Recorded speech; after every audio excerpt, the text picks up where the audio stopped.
Hi, everybody. Welcome to your daily inner workout with Dr. Jill.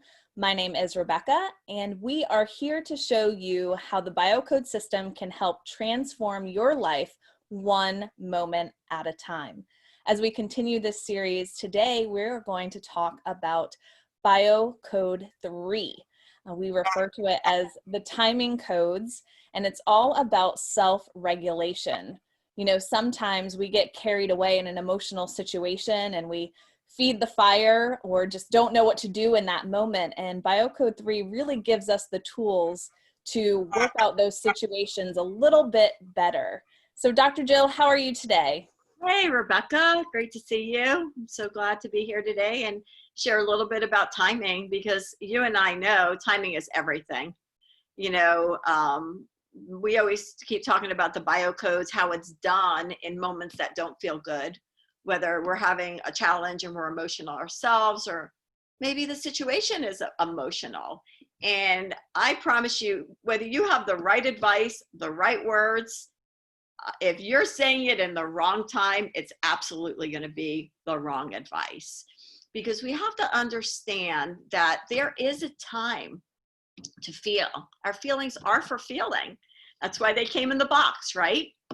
And there's a time to deal and to problem solve and have healthy conversations.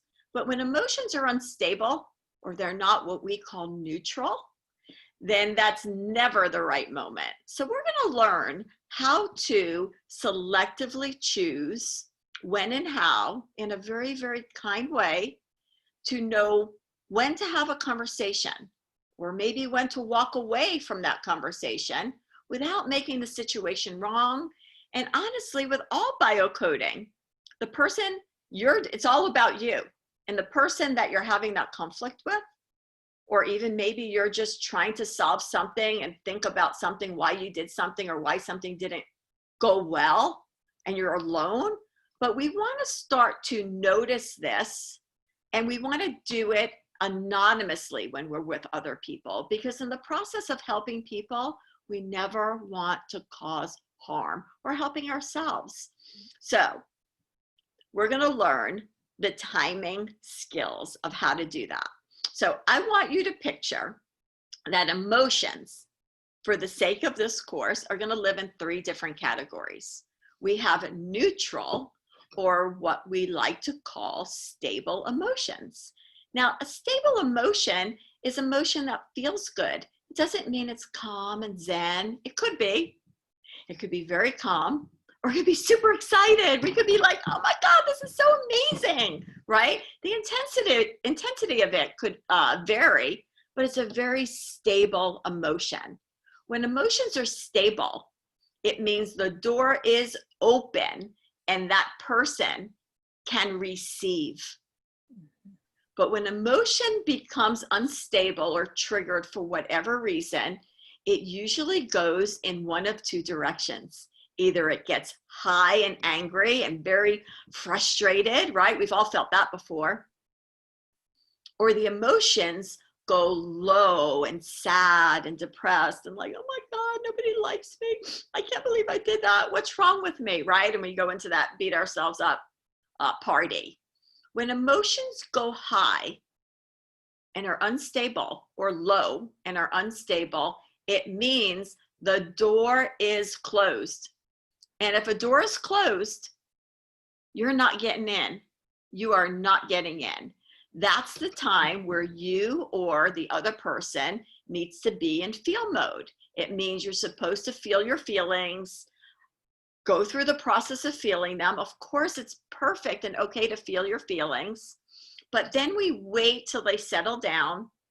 And when they settle down, then and only then can we go back and have a healthy, fact-based conversation. Because when emotions get elevated more times than not, we don't even stay on point. We talk about disappointments, fallen expectations, you never loved me, you don't care about me, you're not listening. We're really not even talking about the subject itself. So we're going to learn today a beautiful observation skill so you could be able to notice yourself, other people, or situations, and identify if any of the emotions are unstable. And if they are, we're going to learn how to walk, talk, or when to listen.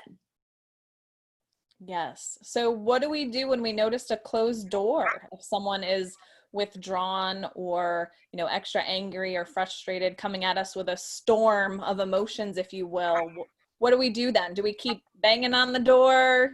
Do we respond to anger with anger? How do we manage that?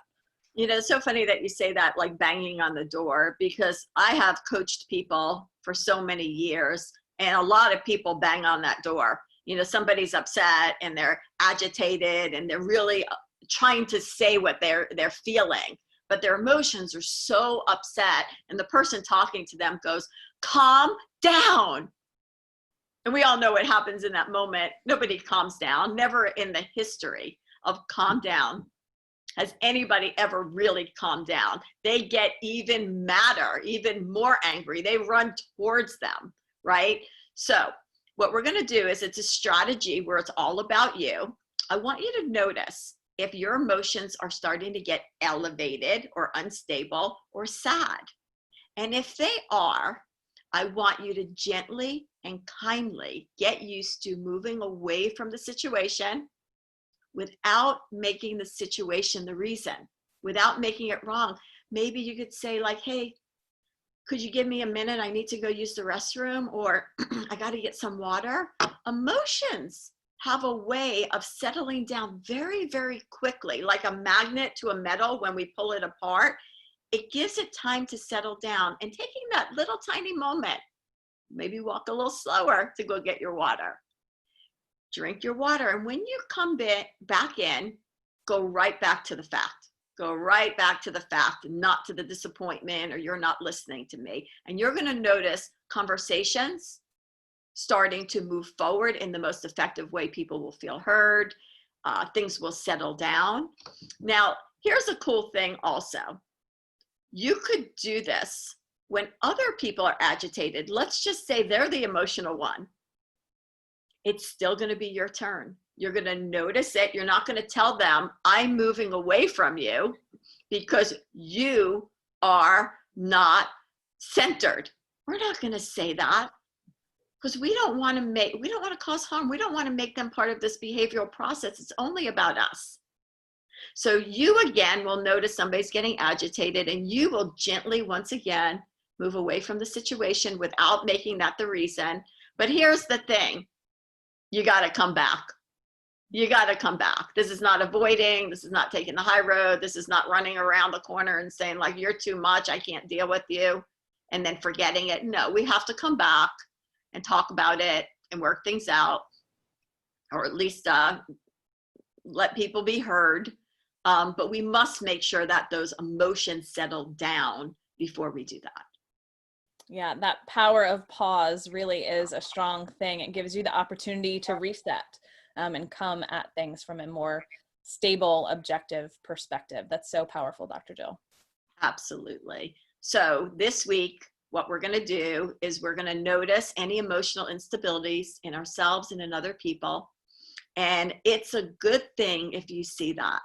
And just like Rebecca said, we're going to hit the pause button. We're going to gently move away, give ourselves time to get healthy, to get centered. So when we come back in, we could actually get something done instead of just argue and be upset and feel not heard and complain all the time.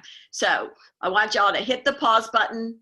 You're not walking away from somebody. You're not running away. You are teaching people how to interact with you by you setting this new skill set in motion. And I promise you, over time, it's going to be one of the best things that you've ever implemented, because you'll really see that feeling those feelings are okay to feel them, but we really can't deal at the exact same time. So guys, there's a time to feel, right? And there's a time to deal, and it's never in the same moment. Yes, so this allows us the time and space to dedicate the attention to what is needed most, whether it is feeling or it's problem solving. And again, not avoidance. That pause is just a timeout to let things settle and get back to things. So there's your workout for the week. Thank you all for joining us for your daily inner workout with Dr. Jill. As always, we invite you to share on social media, invite your friends to join us. And we have our workout Wednesdays where we invite guests to join us with a question, challenge, or concern, and we will work through it with you through the lens of the BioCode system. So contact us, email us if you're interested in joining a future episode. And until then, remember that an empowered life starts with you. So keep on working those moments, and we'll see you next time.